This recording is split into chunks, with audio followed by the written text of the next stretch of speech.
자, 제가 오늘 이제 준비해드린 강의는요, 1기 신도시 특별법 초안 보면 역 주변에는 용적률 500%까지 해주겠다. 그 다음에 또 최근에 많이 들어보시는 게 뭐 도심 지역의 역세권 시프트, 이런 얘기 많이 이제 들어보셨을 겁니다. 과연 이 역세권 개발이 뭔가, 어떤 지역에 이제 진행이 되나, 왜 하고 있는 건가를 한번 오늘 제가 준비를 해봤거든요.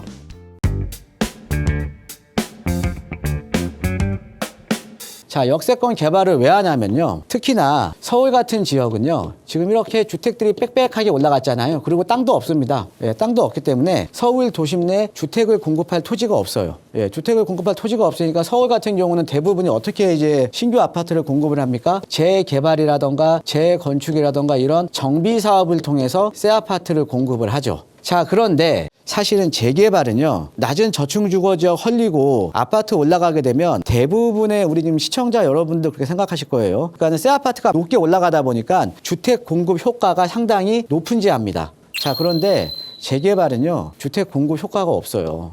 이게 어떤 의미냐. 자, 우리가 재개발은 재건축과는 틀리게 여러 가지 유형의 주거용 부동산이 존재를 하죠. 뭐 다가구 주택도 있고, 단독도 있고, 다세대도 있고, 뭐 여러 가지 이제 주거용 부동산이 이제 존재를 하거든요. 그런데 이 재개발 같은 경우, 이 정비사업 같은 경우 일단은 노후도가 높은 지역에 되는 거잖아요. 그러니까 이런 지역들은 대부분이 다가구 주택 비율이 높습니다. 이 다가구 주택이라는 건 여러분 그 다세대하고 헷갈리시면 안 돼요. 다가구 주택이라는 거는 주인 소유 한 명이 여러 가구가 거주하는 이제 단독 주택이 하나예요. 자, 그래서 보통 이런 다가구 주택 비율이 한 30-40% 정도가 돼요. 자, 그런데 우리가 이런 다가구 주택은 주인은 한 명이지만, 소유자는 한 명이지만 한 6가구, 8가구가 거주를 하잖아요. 그죠? 자, 그런데 이런 지역이 재개발이 돼버리면 다가구 주택의 원칙은 아파트 한 채 줍니다. 아파트 한 채 주고 최대 이제 뭐 조그만 거 한 채 더 주거든요. 1+1. 일정 이제 요건에 맞으면. 자, 그러니까 어떤 거냐면 우리가 실질적으로 눈에 보이는 거는 아파트가 높게 올라가다 보니까 서울 도심에서 재개발을 많이 하면 많이 할수록 주택 공급 효과가 클 것 같지만 실질적으로는요, 세대 수는 늘어나는데 가구 수는 줄어든다라는 거죠. 즉, 재개발 같은 경우에는 주택의 질은 좋아져요. 왜? 새 아파트로 바뀌니까. 자, 근데 반면에 주택의 양은 줄어든다라는 거죠.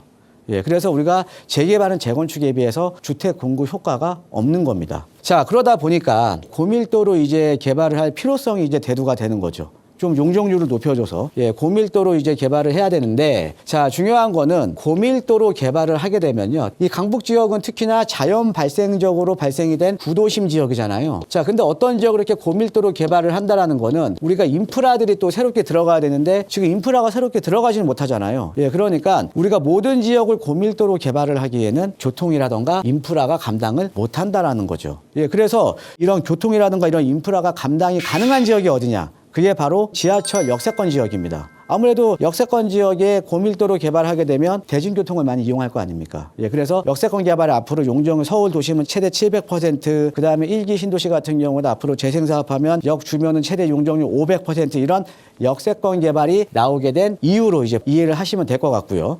그거에 맞춰서 이 역세권 개발이 또 활성화되고 있는 이유가 있습니다. 역세권 개발이 활성화되고 있는 이유는요, 정부, 지자체, 또 사업 주체, 가 서로 윈윈할 수 있는 사업이 바로 역세권 개발이거든요. 자, 어떤 의미냐? 자, 정부 같은 경우는 어찌됐든 이번 정부에서는 서울 도심에 지금 주택 공급을 많이 해줘야 되는데 정책 공약이었잖아요. 자, 그런데 서울에 땅이 없다라는 거죠. 그리고 아까 말씀드렸듯이 재개발 같은 경우에는 어떻게 보면 주택 공급 효과가 적다라는 거죠. 자, 그러니까는 당연히 주택 공급 효과가 큰 역세권 개발을 할 수밖에 없고요. 자, 그 다음에 지자체 같은 경우에는, 자, 우리가 역세권 시프트라는 거는 용도 지역이 상향이 되거든요. 그러면은 용적률이 늘어날 거 아닙니까? 늘어나는 용적률의 2분의 1을 안정적으로 장기 전세 주택으로 공급을 받을 수 있는 게 역세권 시프트입니다. 그러니까는 지자체 입장에서는 역세권 지역에 아주 입지가 좋은, 그러니까 주거 선호도가 높은 역세권 지역에 안정적으로 임대주택을 확보가 되겠죠. 그러니까 당연히 지자체에서는 역세권 개발에 계속 이제 추진을 할 수밖에 없는 거고요. 자, 그 다음에 사업 주체, 즉 토지 등 소유자죠. 자, 용도 지역이 상향이 되니까 일반 분양물이 상당히 많이 늘어나겠죠. 그러니까 당연히 사업성이 상당히 좋아진다는 거죠. 즉, 지자체, 정부, 조합, 서로가 윈윈할 수 있는 사업이 바로 역세권 개발 사업입니다. 예, 그래서 지금 역세권 개발이 상당히 좀 활성화되고 있는데, 자, 그래서 우리가 역세권 개발의 장점도 있고요. 또 하나는 단점도 있어요. 먼저 장점을 한번 보면요. 아까 말씀드렸죠. 역세권 개발은 용도 지역이 상향이 되거든요. 예를 들어 용적률 200%짜리가 용적률 500% 상향이 되는 거예요. 200세대 지을 수 있는 거 500세대 지을 수 있는 거죠. 그러니까 사업성이 상당히 많이 좋아지겠죠. 즉, 지금 현재 현존하는 정비 사업 중에 역세권 개발을 하게 되면 사업성 최고입니다. 예, 사업성이 상당히 좋은 거죠. 거기다가 일반 분양분이 또 증가를 하니까 조합원 입장에서는 사업성이 좋다 보니까 사업에 대한 이익이 커지다 보니까 추가 분담금은 상당히 낮습니다. 예, 낮을 수밖에 없죠. 자, 거기다가 지금 도심권 같은 경우에는 빌라 같은 뭐 대지지문 두세 평짜리 뭐 서너 평짜리 갖고 있더라도요. 안정적으로 30평대 배정이 가능하다라는 거죠. 이런 것들이 역세권 개발의 장점이거든요. 근데 단점도 있어요, 여러분. 자, 단점이 뭐냐면요. 자, 아무래도 고밀도로 개발이 되게 되면 어때요? 어떻게 보면 공개 용지도 적어지고 단지 내 쾌적성은 좀 떨어지겠죠. 자, 그리고 투자자 입장에서는요, 이 역세권 개발의 사업성이 워낙 좋다 보니까 상대적으로 우리가 정비 사업 중에 지정 요건이 상당히 까다로워요. 그러니까 되기만 하면 조합원 입장에서는 상당히 어떻게 보면 시세 차익이 큰데, 근데 단점으로는 지정 요건이 상당히 까다로운 거죠. 지정 요건을 한번 보면요. 우리가 일반적으로 모아타운이나 신속통합기획에는 사실 노후도 요건이 가장 중요하거든요. 그러니까 신속통합기획은 노후도 67%, 그다음에 모아타운은 노후도 50%에 각 이제 사업 벌려면 57%, 67%가 이제 정해져 있는데, 역세권 개발은요. 먼저 노후도 요건은 60%입니다. 그러니까 우리가 신속통합기획보다는 노후도 요건이 조금 낮죠? 조금 낮기는 한데요. 입지 대비해서는 상당히 높은 거예요. 뭐냐면 일반적인 민간재 개발 같은 경우는 저기 산동네도 하고 어디도 하고 다 하잖아요. 자, 그런데 원래 신축들이 좀 역세권이다 보니까 좀 많았을 거 아닙니까? 그러니까 노후도 60%라는 게 상당히 어떻게 보면 까다로운 겁니다. 입지 대비해서. 자, 거기에다가 1차 역세권, 역반경 350m 이내에 무조건 들어와야 돼요. 자, 그 다음에 우리가 뭐 신속이라던가 아니면 모아타운 같은 경우는 1종 일반 주거지역도 지정이 가능하거든요. 지금 역세권 시프트는요, 2종 일반 주거지역 이상만 가능해요. 자, 그러니까 상당히 지정 요건이 까다롭다라는 거죠. 요거는 이제 필수적으로 맞춰줘야 되는 조건이고요. 그 다음에 선택 요건을 보면 가소 필지 비율이 해당 구역 내에 작은 필지들 45평으로 이루어져 있는 필지들의 40% 이상이 돼야 됩니다. 우리가 역세권이면 자연스럽게 하필이 되면서 큰 필지들이 많은데 그런 큰 필지가 있으면 또 안 되는 거예요. 또는 점유일 이용하고 있는 2층 이하 건축물 비율이 50% 이상, 즉 빌라들 많은 데는 또 안 되는 거예요. 예, 그러니까 우리가 현존하는 정비 사업 중에 가장 사업성이 좋은 게 역세권 이제 시프트 역세권 개발인데요. 반면에 지정 요건은 상당히 까다롭습니다. 그러니까 투자자 입장에서는 지정만 되면 상당히 어떻게 보면 차익이 크다라는 거죠.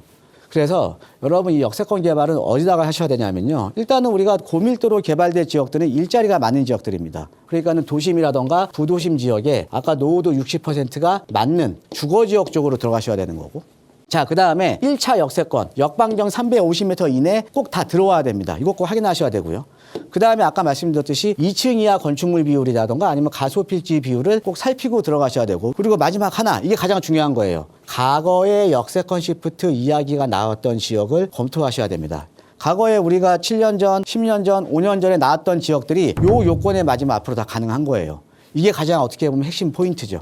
즉, 내가 먼저 투자를 했다가 지정만 되면 큰 돈 안 들이고도 30평대 배정이 가능하다라는 거죠. 거기다가 도심이나 부도심 지역이 역세권 개발이 가능한 지역이기 때문에 입지 또한 상당히 어떻게 보면 다른 모아나 신소기에 비해서 상당히 좋습니다. 그러니까 입지도 상당히 좋다라는 거죠. 그래서 여러분들 역세권 개발과 그다음에 모아타운 같은 이런 그 소액 투자에 대한 내용들을 또 관심이 좀 많으신 분들은 많은 전화 참여 부탁드리겠습니다. 감사합니다.